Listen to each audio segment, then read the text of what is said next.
నెల్లూరు, సింహాచలం, పూరి జగన్నాథ్ 4 ప్రాంతాల భక్తి, కాని దేవుడు మాత్రం ఒక్కడే. ఈ 3 ప్రాంతాల భక్తి కలయిక మన శ్రీకాకుళం జిల్లాలోని రట్టి వల్లభనారాయణ స్వామి దేవాలయం. ఇది 18వ శతాబ్దంలో జరిగిన ఒక మహాఘట్టం. నెల్లూరు జిల్లా బుద్ధగిరి అడవిలో కొందరు ఒక పాల చెట్టును నరకగా అందులో నుంచి ఒక్కసారిగా రక్తం ఉప్పొంగింది. భయంతో మూర్ఛపోయిన వారికి ఆ ఊరిలో ఉండే ఒక వైష్ణవ భక్తురాలి కలలో సాక్షాత్తు సింహాచలం అప్పన్న కనిపించి కర్తవ్యాన్ని బోధించాడు.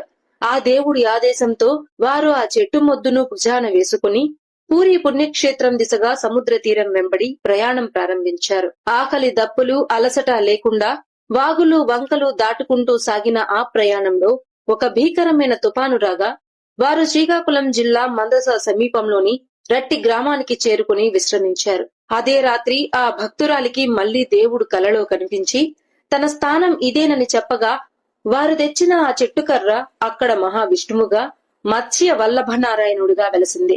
సరిగ్గా అదే సమయంలో ఆ తుపాను నుండి ప్రజలను కాపాడమని ప్రార్థిస్తున్న మందస సంస్థానాధీశులు శ్రీ రాజా జగన్నాథ రాజమణి కలలో కూడా సింహాద్రి అప్పన్న కనిపించాడు. తాను మత్స్యావతారంలో ఉన్న మహావిష్ణువుగా రట్టి సముద్ర తీరాన వేంచేసి ఉన్నానని ఆజ్ఞాపించడంతో ఆ స్వామికి శ్రీ మత్స్య వల్లభనారాయణ స్వామి అని పేరు వచ్చింది. రాజుగారు మంగళ వాయిద్యాలతో అక్కడికి చేరుకుని ఆ పుణ్యస్త్రీ చేతుల మీదుగా ఆ మూల విరాట్ ను ప్రతిష్ఠించి ఆలయాన్ని నిర్మించారు. గుడి కట్టే నాటికి ఆ రాజుగారికి సంతానం లేదు అనే ఒక బాధ ఉండేది. కానీ స్వామివారిని ఆరాధించిన తర్వాత 2 కుమారులు 2 కుమార్తెలు జన్మించారు.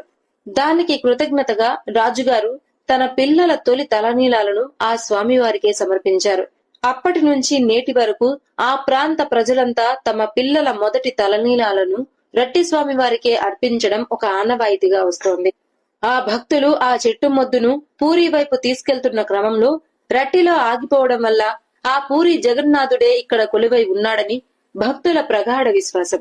అందుకే పూరిలో ఇచ్చే విధంగానే ఇక్కడ కూడా భక్తులు పవిత్రమైన కుండల్లో స్వామివారికి పానకం నైవేద్యంగా సమర్పిస్తారు. గత 205 ఏళ్లుగా ఇలాంటి వేడుకలు ఘనంగా జరుగుతాయి. ఫాల్గుణ మాసంలో పౌర్ణమి వరకు డోలా యాత్ర ఉత్సవాలు, కామదహనం హోమం జరుగుతాయి.